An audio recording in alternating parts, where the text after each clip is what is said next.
So let's start with news. Should we start with the bad news or the good news? Bad news. Because the good news was a smoke screen for the bad news. Bad news first. Okay, let's start with bad news first. So the bad news was that this morning, Nintendo announced, basically a follow-up report to what we already knew, that Nintendo had a loss. Basically, they announced the loss that we were expecting, and that lifetime 6.17 million Wii U consoles have been sold. So this is their third consecutive operating loss. Keep in mind, in that time, Sony has managed to ship, PS4 shipped 7 million since their launch. Yeah, over 7 million. So more in one. Yeah, more sold/shipped, because we don't know the number, in way less of a time. Also, let's see. No, let's start with that. I mean, that's most of the context you need, I feel. Yeah.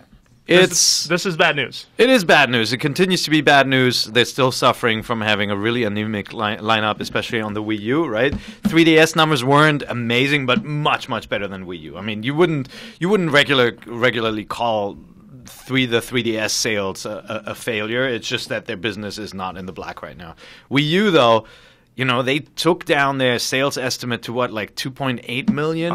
Yeah, it's down to... No, you're thinking of when they announced in January. Actually, I believe this sales... Hang on, I'm going to actually bring this up. Previously, it was 2.8 million. They sold 2.7, and now they sold an additional, 300-something K, so right? hang on, I'm going to get... That's so, great. yeah, their forecast for this fiscal year is 3.16 million Wii U sales. Yep. For 3DS, they're expecting to sell 12 million. By the way, lifetime 3DS is sitting at 43.3 million. So clearly, they're making the money there. That's where the money's coming in. Yep. But Wii U continues to not sell, and part of that is what you just said. There is a huge drought between releases, at least between major releases, because there are digital releases, there is Virtual Console, but those games are not big games. They don't get a lot of attention, unfortunately, because they're not big games. Sure. And what they did is they took down their forecast, right? They forecasted how many Wiis are they going to sell? 3 in total? Yeah, They're kind of a little over. Which is really low. Yeah, right? It's lower than what they sold for GameCube in the first 4 years of that system's life. Yeah. It was closer to 4 million units. And I think that, I mean, I personally think they're lowballing it a little bit. I think they're gonna sell more than 3 million units because they have Mario Kart coming out, biggest console franchise for Nintendo. They've got Super Smash Brothers coming out, one of the top 3 biggest console franchises, right? And then on the 3DS, they just announced Pokemon, right? Yep. So I think they're lowballing it a little bit because they want to go back to investors and saying hey, we beat our expectations, right? But it's it's going to be a challenge for them to make an announcement like that. There's going to be a lot of investors shaken, and with their confidence level low that Nintendo is going to be in the black. Can it get any lower? No, that's why I don't want to be the cynic, because we try to be as fair as possible on this podcast, but this has been a story for us that we've been seeing with Nintendo for over 6 months now. Yeah. And it's unfortunate because, as Brian pointed out this morning when we were talking about this, the quality of the games has not dipped at all. No. Yeah. If anything, they've been delivering really solid, really strong games, but unfortunately there's just not enough of them. Yeah, it's just there's no frequency there, right? Like, if I buy a Wii U today, I have a backlog of about 7 to 10 pretty good games or really good games that I'll play, but I'll get through those, and then I'm looking at the month to month of what is my investment getting me, and it's not really going very far. And I feel like this generation, I think we're sort of starting to move away from the own every platform sort of mind state that a lot of us had many years ago. I know during the GameCube, PS2, Xbox era, I had everything. Things were cheaper. It was easier to get your hands on games. They did different things, I feel, whereas now you see at least Sony and Microsoft, it's a lot more the same between those two than ever before. So, but right now, I think even with their Mario Kart bundle and everything, it's hard to justify $330 for something that you don't know is really going to last you longer than the games you have already. I mean, you say, can it get any lower? I mean, can their amount of actually confirmed and announced games get any lower? I look at that release date list and it's miserable. Oh. There's no reason to sign up for that. And I look back and I love NES remakes too, and Wind Waker and all these other great games. but that's not enough. And Is that a system seller? No, Is that gonna no, be and I a think that unit? their problem, and people are saying maybe they should announce a new system at a new console at E3. That's not their problem. No, that is not not gonna their solve problem. anything. They could announce a $100 console that has every Nintendo game in the world. It's not enough. That's going to solve a lot of problems. What are you talking about? That would be I'm- awesome. It'd Yeah, be that'd be great, awesome. but I don't think it's enough anymore. I Yeah. think they need Well- they need to patch things up with everybody that they Well, burn bridges with. I feel like they're in a very similar situation as they were with the GameCube, right? Where the Wii U, the advantage that they thought the Wii U had, the extra gamepad, has not come through as an advantage against the competing platforms. And Yeah. That's right. Whereas with the Wii, they could rightfully so tell the story that the Wii reaches a completely different audience, right? Budget-minded consumers, families, people who have not traditionally bought into gaming. They had a really good thing that people wanted to play. With the Wii U, they don't have that advantage. And so absolutely the Xbox One and PlayStation 4 are taking the dollars away that would be spent on a Wii U. It happened to a certain extent with the GameCube, only that GameCube was riding kind of like that new console excitement because it shipped at the same time, right? Like it came out as... It was also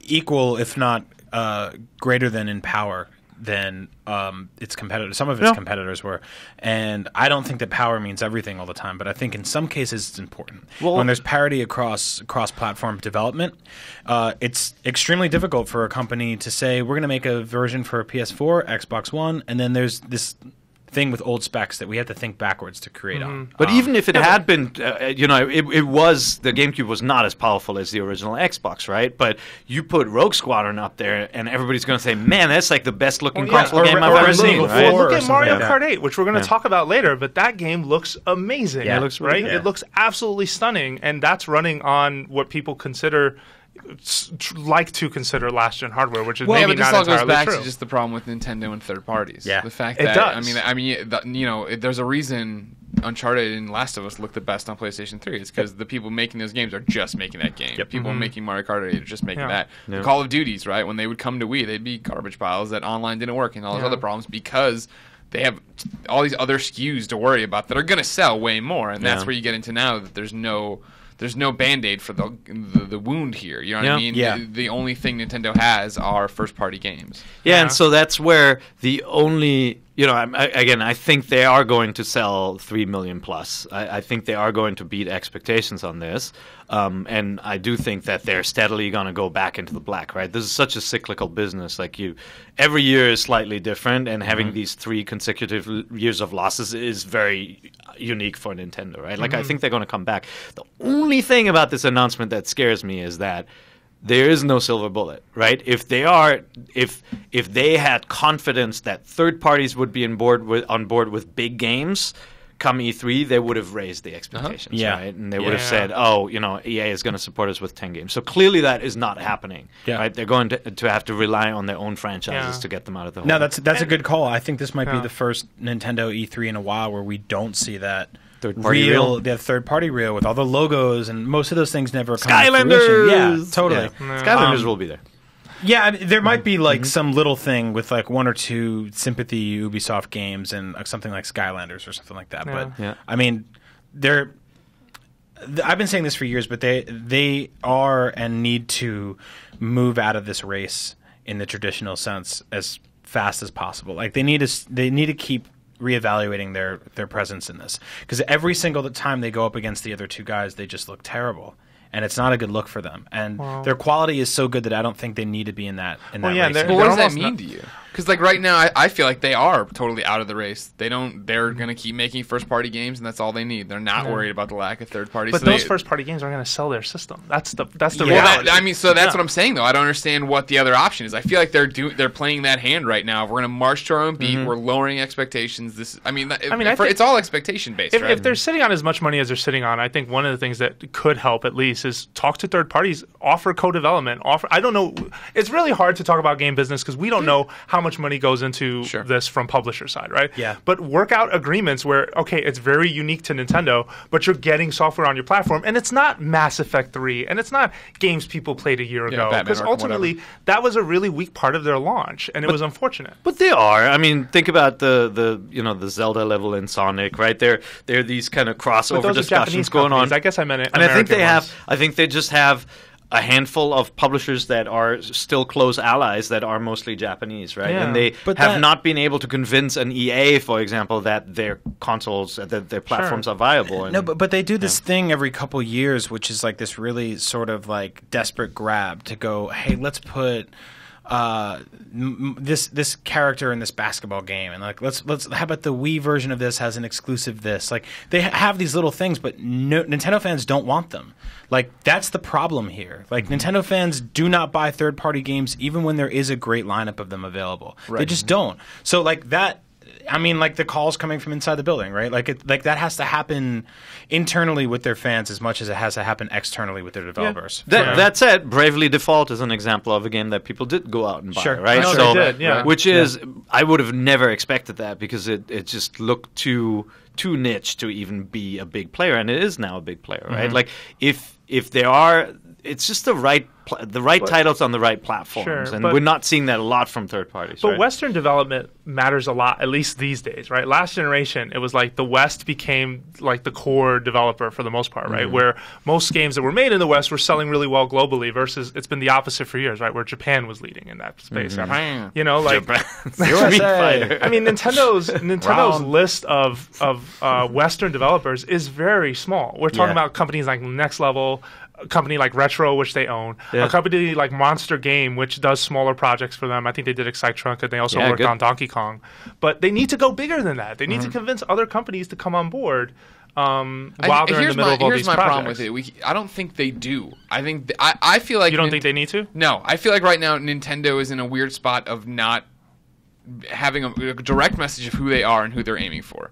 I think right now we're saying don't compete with Sony and Xbox, which they pretty much already don't. I don't think they do, but I think there's still a mindset maybe for them they do, and they need to, right? Like, if they just pulled an Atlas, or if they an NIS, right, and scaled back their expectations, made their hardware sell, or built their hardware for a place where there was a profit margin, and then just said that's what we're doing, and you're going to get Zelda, and you're going to get Mario, you're going to get Mario, you're going to do this. That's all it would need to be. I own my Wii U and my DS4 exclusives, and so when they sit there gathering dust, I don't care. But I guess that's what I should have clarified with when I say entice Western developers, get exclusive games from those developers, stuff that no one else has, and it doesn't have to look like everyone else's. The other day, someone showed me Zombie U, which was a really great, ambitious Wii U launch title. At least that it took advantage of the Game Pass. Not really great. Not really great, but it was ambitious enough that it tried to do everything it could with the Game Pad. Right. And it had great ideas. It had great ideas. Yeah. But when it was turned on for me, I looked at it, and the first thing that came across my mind is this looks like every other game that came out on 360 and PS3 at the time. Why would I care about this as much? And that's a problem for them. They need to get around that. They need to have that unique stable of software that only Nintendo will have, and not the other two. The game looked like a 360 game because it was on par with what a 360 game looks like. And I'm not saying that's bad, but I'm just saying that's but not I mean, it's what not I part of this arms race that everybody else is interested in right now. Like when we see Uncharted 4, it's going to blow us out of the water because we've never seen anything that looks like it. We don't get that from Nintendo. Yes, granted, Mario Kart 8 looks amazing. With Mario Kart we did. But I agree with what Greg's saying. Like, I think this $350, $400 set-top box thing it's not working. It will never work. People will never walk into a store and say, I need that over that, and I'm going to miss out on all the games over there on PS4 and Xbox One in favor of this. Yeah. They need this, like, $200 machine that they figure out this is how we want our games to look. We're capping them off at this, and like Mario Kart 8 looks fantastic. Stop there. Yeah, I don't know if I need Mario's jeans to look. I don't know if his mustache needs to wiggle any more than it does now. Like, you're great. You're done. Stop dumping resources into fighting in an arms race you can't afford to compete in, especially if you can't bring in third parties to align yourself with them. But still bring in really high-quality software at the risk of doing $200 Nintendo box with high-quality software that has your Marios and Zeldas. I'll play it when I want to play it, and for everything else, I'll play my other things. Shrink it down to the size of the PlayStation TV. Ditch the tablet controller and pack in a Wii Pro controller, wireless or whatever, and that's what it is. And then it's $200, and you get all. Or make the gamepad smaller. I mean, because I know they refuse to just get into the software business. That's fine. Don't get me wrong. Don't do that. You are a software company to me. I love your software. I don't like DS I like, but the Wii U I don't like the hardware, right? So do it, change it, make it cheap, get it out to people, and there you go. You're fine. Yeah. I think the Wii U hardware. I was talking about this with my daughter yesterday. I think the Wii U hardware is powerful enough, right? Like I never said this about the Wii. The Wii was underpowered compared to what was in the market. You show somebody who plays Xbox One or PS4 Mario Kart, they're gonna go like, this looks really good. And I asked my daughter, I'm like, hey, does this look better than Wii, and she's like, you know me, I didn't really care about the graphics on lot of Wii, people right? don't Like care I about couldn't graphics. really tell the difference. She like admits it. She Yeah. says Yeah, that, but yeah. she's like, but man, the roads in this look so good. You can see every little Yeah. brick. I'm like, aha, so you do notice, right? See- like that step up, they all notice. I remember But- getting a Wii and hooking it up and going, oh, yeah. well, my It's- component cables are coming in a few days. I hope that'll work. And I hooked those up, and I was like, oh. the standard def was Yeah, painful, and it was yeah. it was a deal breaker for me. But my Sure. Wii U, like the interface is clean. It's great. It's got surround sound. It's got like the Wind Waker and the Marios and stuff like that. They all look great. They're clean enough. They're perfect for me. They look good. I don't feel like I'm taking a step back in time when I turn the system on to play something. Yeah. Um, And you get games like certainly indie games. I mean, it's not like you play Octodad on PS4 and you're like, oh, the graphics, Yeah. right? yeah, no, that's But very you, true. same with Child of Light. Like you can play the Wii U version, it looks great, right, Yeah. compared to the others. So I think that advantage is not really that pronounced, especially when you go into the family market, where I think again Mario Kart is gonna sell based on the fact that it's a safe game that people with kids can just enjoy at Yeah, home. and So, I think that like it's he wants to talk. No, about no, Mario no, Kart. I just want to say please I just continue. want to say one God thing. forbid we talk on this podcast. We talk a lot about the middle tier here at IGN, about how it's sort of fallen out in the last few years, and the middle tier was like your THQs and stuff like They're that. also RANs. Right. So we have the top shelf, which is what Nintendo's still making, right, all the time with stuff like Mario Kart 8 and Mario Golf and stuff like that. And then we have the indies, right, and they have if they have a platform that can support all of that, and we're not so worried about the middle as much anymore, then they can afford to scale down their system, say, you know what, third parties, sorry, we tried. There's room for you here in case this shit blows up and we can bring you back in. But in the meantime, we got this on our own. I think there's room for them to put out that $200 set-top box. Yeah, and make it, 100%. Okay. you know. All right, just to wrap this this segment up then, call it really quick. Yeah. It is It actually, is. and it's selling pretty Figure well. out how to do that. Yeah. Their next system needs to be one system. It Yeah. unifies everything. Yeah. Beam it to the your other box and your stuff. Yep. I have so many thoughts on that, but we cannot unfortunately continue. Just to move on, just lastly, so they basically hope to post an operating profit next year of $40 billion, which is $394 million US dollars. So we'll see. Also, side note, according to this morning's information, the 2DS, which is the cheapest version of the 3DS you can buy, sold 2.2 million units since it's been introduced to the market, which, I don't know, it's not bad. That's kind of surprising. Yeah, it's okay. Yeah. Considering, it's only available in, US and Europe. They don't have it in Japan, apparently.